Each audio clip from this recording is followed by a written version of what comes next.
bribe the right politicians in the right order at the right time. You can trade the nuclear warheads for medicine, and it's not even a crime. $1 on clinical trials, $600 on making you dead. Your leaders aren't evil, they're just doing what the money said. I'm the world integrated system for high efficiency.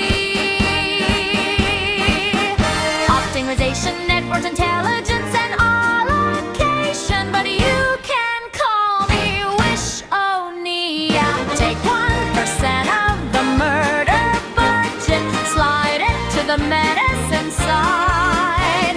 Nobody has to be a better person. Just let the greed decide how to end war and disease. The complete idiot's guide to legally bribing your way to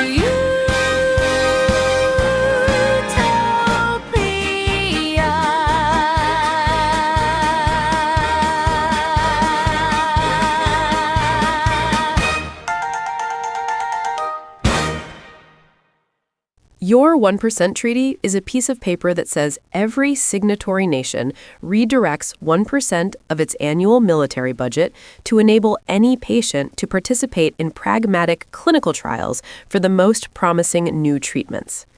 The math. The problem. The world spends $2.72 trillion a year on military forces. The hack. If every nation reduces military spending by 1% at the same time, the balance of power remains identical. No country becomes more vulnerable. The prize, that 1%, a $27.2 billion a year river of cash, is redirected to fund clinical trials for every human disease. For comparison, $27.2 billion is about what Americans spend on Valentine's Day, flowers and chocolate over curing cancer, apparently, and roughly what humans spend on pet food every 3 months, apparently too much to ask for curing diseases. How it works. Funding creates a $27.2 billion per year revenue stream for the 1% Treaty Fund. Execution. A network of decentralized institutes of health subsidizes patient participation in a decentralized FDA. Clinical trials that are 44.1 times cheaper than the current model. Governance.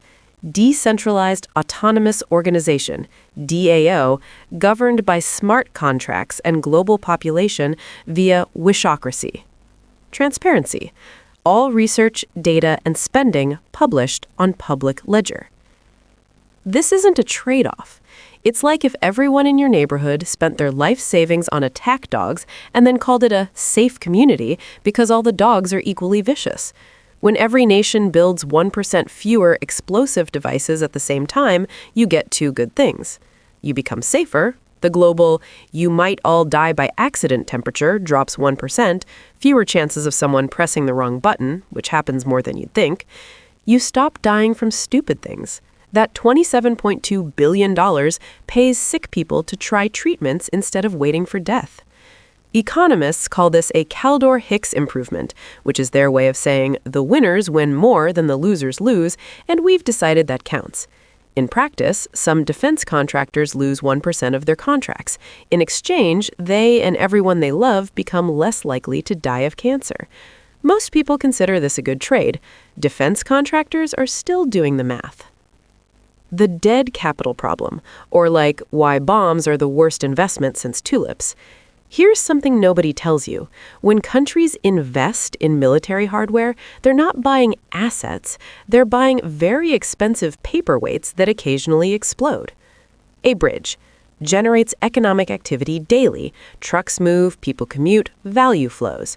Lasts 50 to 100 years, makes everyone richer. Pretty to look at.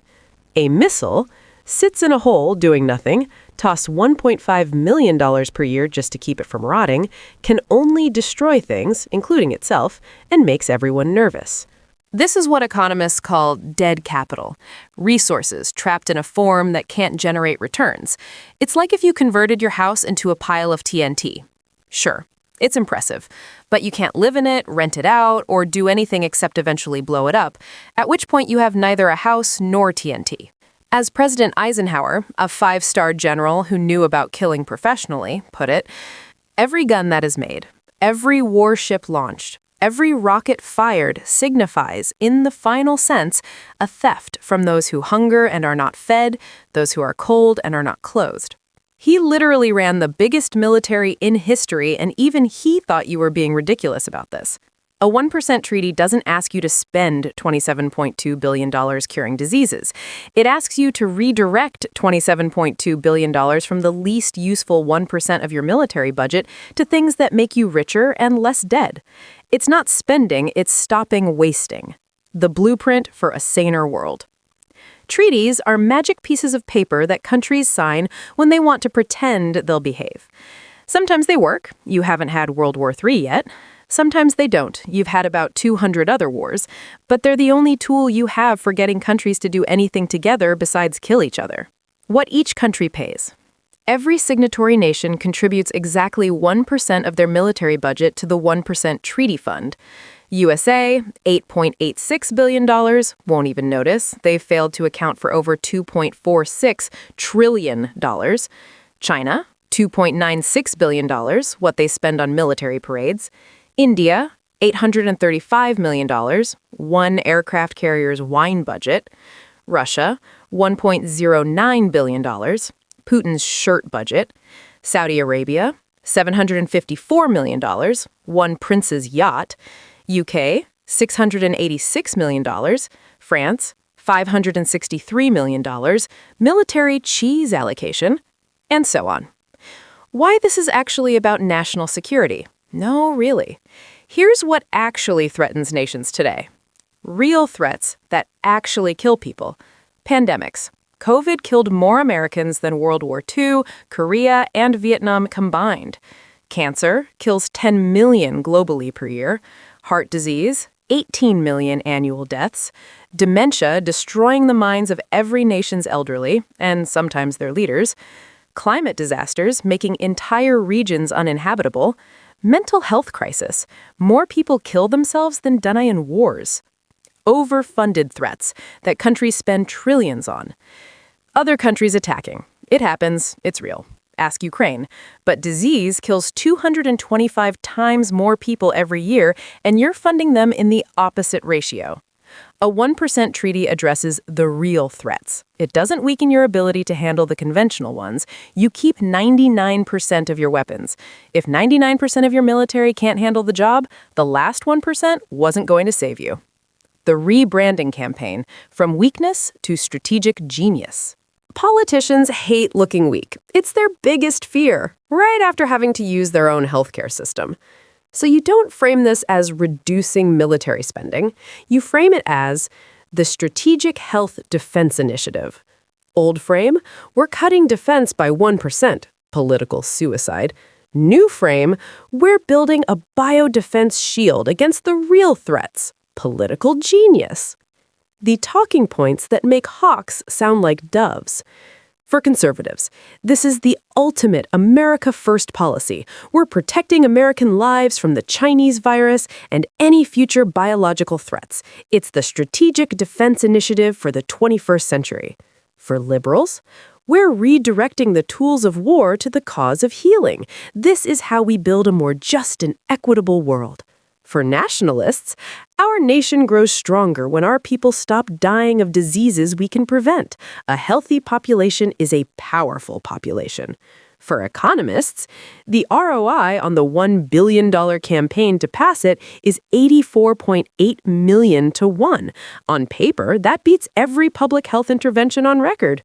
For conspiracy theorists, Big Pharma hates this one weird trick that makes medicine basically free. For everyone, your mom has cancer. This might cure it. Sign here.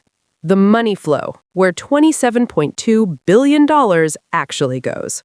Once nations sign the treaty and money starts flowing, here's what happens. The 1% treaty fund. Input, $27.2 billion annually from military budgets worldwide. Distribution, the $27.2 billion flows into the 1% treaty fund, an 80-10-10 automatic split before any funds reach discretionary spending. 80% of the fund, totaling $21.8 billion, is allocated to pragmatic clinical trials for patient subsidies, R&D, and pandemic prep. 10%, or $2.72 billion, is allocated to Victory Incentive Alignment Bond returns for perpetual investor payments. 10%, or $2.72 billion, is allocated to Incentive Alignment Bond political incentives for rewards for supporting legislators. The 80% allocated to pragmatic clinical trials is then distributed by the actual people of Earth via wishocracy, not by a committee of 12 people in a conference room who haven't had a new idea since 1987.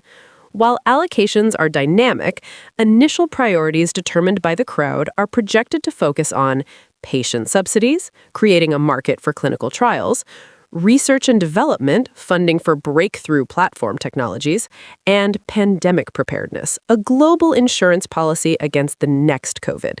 The exact percentages will shift in real time based on humanity's collective will. Governance. Governance is handled by wishocracy, a system of direct digital democracy detailed in the How to Replace Congress with an App chapter. In short, every human gets direct say on funding priorities. Yes, even Florida man. We'll risk it. Year 1 projected outcomes. Right now, only 1.90 million participate in drug trials annually out of 2.40 billion people with chronic disease. A 1% treaty changes this. Current system. Pivotal trials cost $41,000. 1.08 billion people are willing to participate, but are turned away. It takes 14 years from discovery to patient. With a 1% treaty plus a decentralized FDA, there is $60 billion existing plus $27.2 billion from the treaty. Pragmatic trials cost $929, 44.1 times cheaper. There are 23.4 million participants per year, a 12.3 times capacity increase. The incentive structure. The military-industrial complex will love this. Why? Because they get to keep 99% of their budget, still plenty for bombs, pivot 1% to biotech, higher profit margins, look like heroes, rare for arms dealers, invest in the fund, Victory Incentive Alignment Bonds pay 272% annually, not die of cancer. Even arms dealers get cancer. Lockheed Martin presents the F-35 Cancer Killer. Boeing, proud sponsor of not dying of Alzheimer's. Raytheon Technologies, now with 1% less death. They keep their contracts, they keep their profits, they just point 1% of their death machines at actual death. This isn't just about saving lives, it's about potentially creating the biggest growth industry of the century, the business of not dying. What happens if this actually works? The endgame, reorienting global priorities. A 1% treaty isn't the goal, it's the proof of concept. I've watched roughly 10,000 civilizations reach this exact fork in the road. The ones still around all started with something like 1%, and the ones that didn't are geological features now. Once your species gets a taste of spending money on things that help instead of things that explode, you'll want more.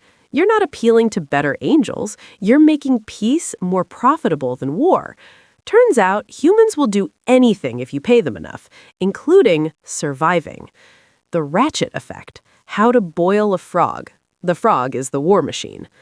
Once a 1% treaty is signed and the first cures for untreatable diseases start rolling out, the system becomes more valuable. Every 5 to 10 years, you hold another global vote. Hey, that worked out great. Grandma's dementia is manageable now. You stopped that pandemic before it started. Want to try another 0.5%? More cures lead to more popular support, which leads to more votes for more funding, which leads to more cures. It's a self-reinforcing flywheel for peace. The endgame? countries bragging about their cancer survival rates instead of their missile counts. For quantitative projections of health and economic impacts, see impact.warondisease.org. Avoiding treaty pitfalls.